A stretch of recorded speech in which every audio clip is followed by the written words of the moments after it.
Hello guys, welcome to Pakistani real reaction. तो कैसे हैं आप सब? उम्मीद है आप सब बढ़िया होंगे, मजे में होंगे, खुश होंगे, आबाद होंगे। हमारी दुआ यही आप हमेशा हंसते रहे, मुस्कुराते रहे, खुद भी खुश रहें, दूसरों को भी खुश रखें। चैनल पर नहीं हुए चैनल को सब्सक्राइब कर दें, बेल आइकन को प्रेस कर दें ताकि आपको आने वाली हर न्यू वीडियो का नोटिफिकेशन टाइम से मिल सके। मेरा नाम है मुदस्सिर, मैं मुबशिर। सो गाइस, बहुत इंटरेस्टिंग वीडियो है। वीडियो का जो टाइटल है वो है बिना गोली चलाए चीन से 1000 किलोमीटर स्क्वायर जमीन भारत ने ली वापस। स्क्वायर किलोमीटर मतलब 1000 स्क्वायर किलोमीटर का रकबा भारत ने बिना गोली चलाए चीन से ले लिया। ये कब हुआ? और बहुत ही बड़ा खुलासा हुआ है जिसके ऊपर अब ये वीडियोज आ रही हैं इंडिया की तरफ से और इंटरनेशनल तरफ से भी। चाइना से लिया है? मतलब चीन से, मतलब अपनी कोई 1000 किलोमीटर जमीन जो है वापस ले ली है भाई। ये कौन सा स्क्वायर किलोमीटर भाई, जो कि बहुत बड़ा रकबा बनता है। पहले भाई देखते हैं सब कुछ हुआ क्या, क्योंकि मुझे खुद नहीं आइडिया। एकदम से ये खबर निकल के आ रही है कि भारत ने इतनी जमीन वापस ले ली है। सारा कुछ जानेंगे, काउंट करेंगे 3, 2, 1 एंड स्टार्ट।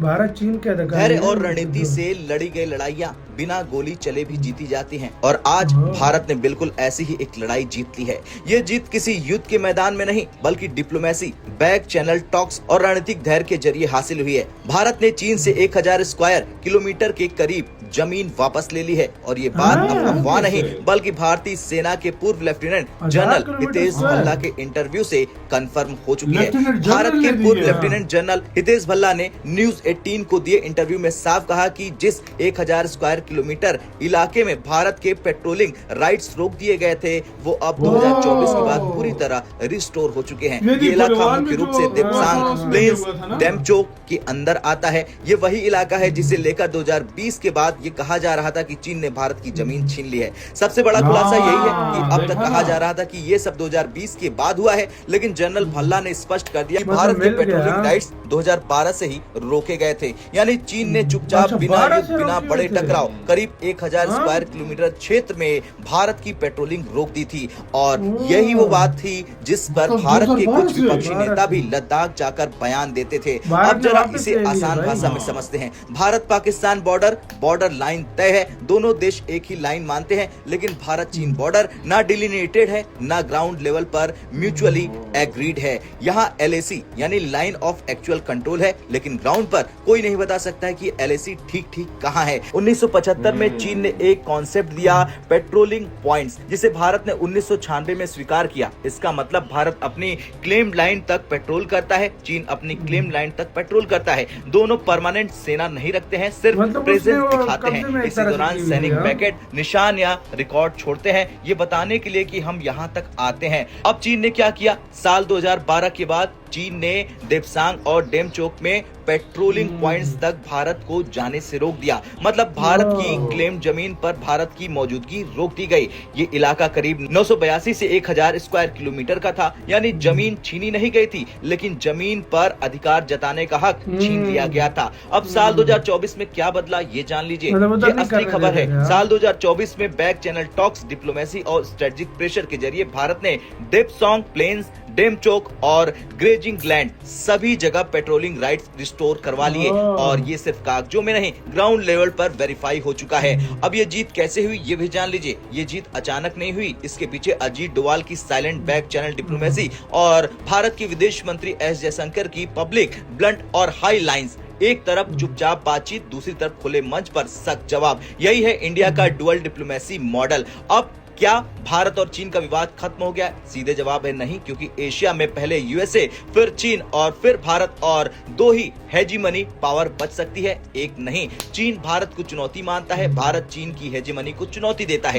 इसलिए अरुणाचल प्रदेश, सियांग वैली और नए मैप विवाद ये सब चलते रहेंगे। फिर चीन पीछे क्यों हटा? इसके 3 कारण हैं। पहला, USA का बढ़ता दबाव। चीन जानता है कि भारत से युद्ध, USA को एशिया में खुला मैदान मिल जाएगा। दूसरा है CPEC और पाकिस्तान मॉडल फेल। चीन पाकिस्तान इकोनॉमिक कॉरिडोर जमीनी सच्चाई में फेल हो चुका है। तीसरा है भारत की global position. Bharat BRICS, global south leadership और इकोनॉमिक ग्रोथ सब में आगे है और भारत के पास नेगोशिएशन लेवरेज है। खैर कुल मिलाकर ये जीत नारेबाजी नहीं, मीडिया स्टंट नहीं, बल्कि स्ट्रेटेजिक सक्सेस है। 1000 स्क्वायर किलोमीटर जमीन पर भारत की पेट्रोलिंग वापसी, बिना गोली बिना युद्ध, और यही है big win for Indian diplomacy. अब आपसे सवाल, जिस तरह से भारत के पूर्व लेफ्टिनेंट जनरल हितेश भल्ला ने न्यूज 18 पर दिए इंटरव्यू में साफ साफ बता दिया कि 1000 स्क्वायर किलोमीटर के इलाके भारत के पेट्रोलिंग राइट्स नहीं रोके जाएंगे, उसे लेकर आपका क्या कुछ कहना है? कमेंट कर अपनी राय जरूर दें।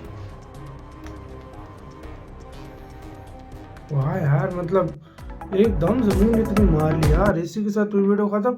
एकदम इतनी जमीन 1000 स्क्वायर किलोमीटर की जगह जो है ना, बहुत बड़ा एरिया था, बहुत बड़ा एरिया था यार। इसके ऊपर मतलब 2012 से बोरे, मतलब फिर गलवान आगे नहीं छोड़ रहा था, मतलब चाइना भारत को आगे ही नहीं जाने देता था। मतलब ये 2020 वाला सीन नहीं है कि मतलब कोई उन्होंने मतलब वो भी सीन था, लेकिन 2020 में तो टोटली खत्म नहीं छोड़ रहा था। लेकिन भाई नहीं छोड़ रहा था वो जो 2022-23 को हम सुनते होते थे कि भाई चाइना ने भारत का कब्जा किया हुआ जमीन पे, ये वो जगह है, ये वो जगह है।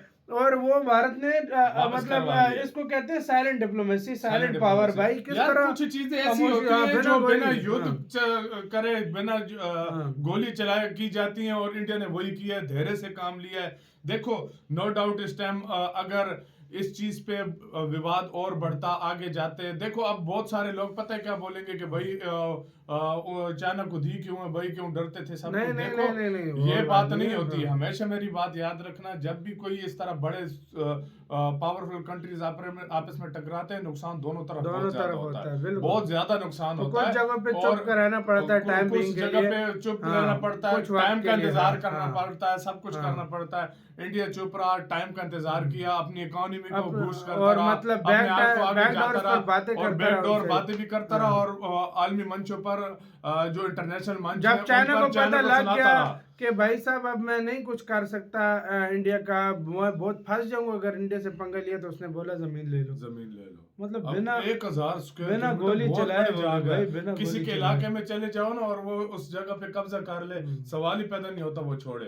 लेकिन चाइना वो है जो हर चीज का कहता है कि भाई ये भी मेरी है, ये भी मेरी, ये भी मेरी है। ये भारत के उसको पीछे हटने पे मजबूर किया है। तो आगे फ्यूचर में भी विवाद चलते रहेंगे, लेकिन टाइमिंग के लिए एक बहुत बड़ी विक्ट्री भारत को मिली है, जो कि एक बहुत अच्छी बात है मेरी नजर में, क्योंकि एक भारत को बहुत बड़ा एक मतलब एक तरह से भाई वो जो जितना एरिया था बहुत बड़ा एरिया बनता है, इसके ऊपर फिर से मिल गया, कितनी चोटियां इसके अंदर है, कितना कुछ, तो मतलब फिर से भारत अब इसके ऊपर अपनी वो करेगा, बिल्कुल करेगा। तो ये सारा सीन था।